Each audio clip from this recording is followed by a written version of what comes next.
जय खानदेश मंडळी. आपला धुडामान असा एक नेत्याने इंटरव्ह्यूनी म्हणजे त्या नेता सर्व बहुजन असले तरी चालणार आहे आणि आज त्यासनी आरक्षण बचाव ही मोहीम काढली आणि त्यासनी म्हणजे मोठाला शहर नाहीच तर ज्या ग्रामीण शहर आहेत ज्याथे म्हणजे कोणी जात बी नाही अशा ठिकाणी जायचं आणि त्या आपला लोकसले सांगी राहणार आणि कडाय राहणार की आरक्षण कसं वाचाडणार. तर आपला सोबत येत म्हणजे सर्वात यांना बेस्ट दीपक भाऊ केदार. दीपक भाऊ सर्वात पहिले जय खानदेश. जय खानदेश. दीपक भाऊ तुम्ही मराठीत बोलू शकतात, आपला चॅनल बोलली खानदेश मराठी आहे. दीपक भाऊ काय सांगाल की आपण कशासाठी आणि कुठून आपली ती आरक्षण बचाव यात्रा सुरू केलेली आहे आणि कुठून पोहोचली ती आणि अजून कुठपर्यंत जाणार आहे? अनुसूचित जातीमध्ये आरक्षण संपवण्याचा प्रयत्न या ठिकाणी सुरू झालेला आहे आणि नांदेड पासून सुरू झालेली यात्रा धुळेपर्यंत आलेली आहे.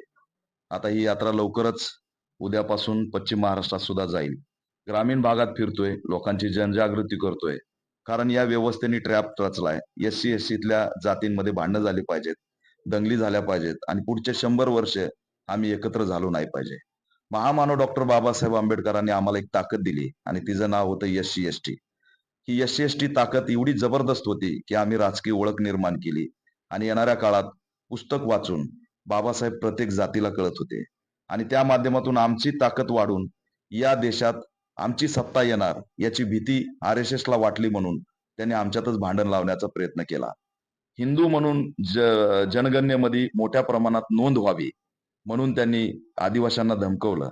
आदिवासी हा सराना म्हणून त्या ठिकाणी नोंद करण्याची मागणी करतो आणि त्याला सराना म्हणजे सनातन अशा प्रकारे दिशाभूल करणारी सांस्कृतिक चळवळ चालवली जाते. परवाच दिल्लीमध्ये RSSने जनजाती संमेलन घेतलं आणि त्याच्यामध्ये भारत मातेच्या फोटोच्या बाजूला बिरसा मुंडांचा फोटो ठेवला. हे आदिवासींची दिशाभूल करतायत आणि त्या ठिकाणी ईसाई जर नोंद केली तर तुमचं आरक्षण जाईल, मुस्लिम नोंद केली तर तुम्हाला सुविधा मिळणार नाहीत आणि दलितांना सुद्धा बौद्धांच्या संदर्भात धमकावलं जातंय.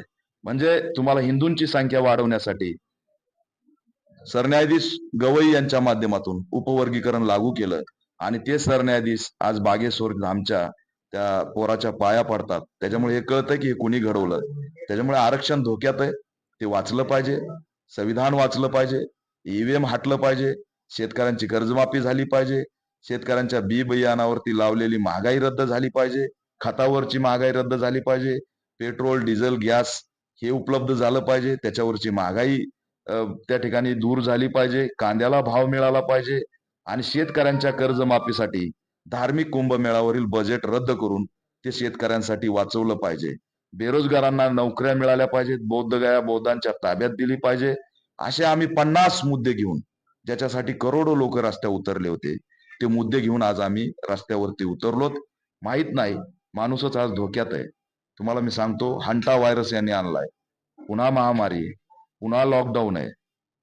या देशाच्या पंतप्रधानांनी जी गाईडलाईन मांडली की तुम्ही बाहेर जाऊ नका, तेल जास्त वापरू नका, सोनं घेऊ नका, लग्न करू नका, ही आणीबाणी साधी नाही, ही एक प्रकारची अघोषित आणीबाणी आहे. माणसाचंच अस्तित्व धोक्यात आलंय हे मी समजून सांगण्यासाठी आरक्षण बचाव यात्रेच्या निमित्ताने निघालोय. आणि माणूस वाचला तर त्याचे हक्क आणि अधिकार वाचणार आहेत, संविधान वाचणार आहे, आरक्षण वाचणार आहे जे माणसासाठी बनलंय. पण तो माणूसच नाही राहिला तर याच्यापेक्षा दुसरं दुर्दैव असू शकत नाही. म्हणून ही आरक्षण बचाव यात्रा महत्वाची. मोठ्या प्रमाणात ग्रामीण भागात लोक जोडतायत. तर तुम्ही सुद्धा याच्यामध्ये आयराणी भाषामध्ये माझी मुलाखत घेतली, पण मी शब्द देतो पुढच्या वेळेस तुम्हाला आयराणी भाषेतच मी मुलाखत देणार आणि शिकणार म्हणजे शिकणार. जबरदस्त आपण तुमचं चॅनल खूप नावाजलेलं आहे, त्याला सुद्धा मी शुभेच्छा देतो. थँक्यू.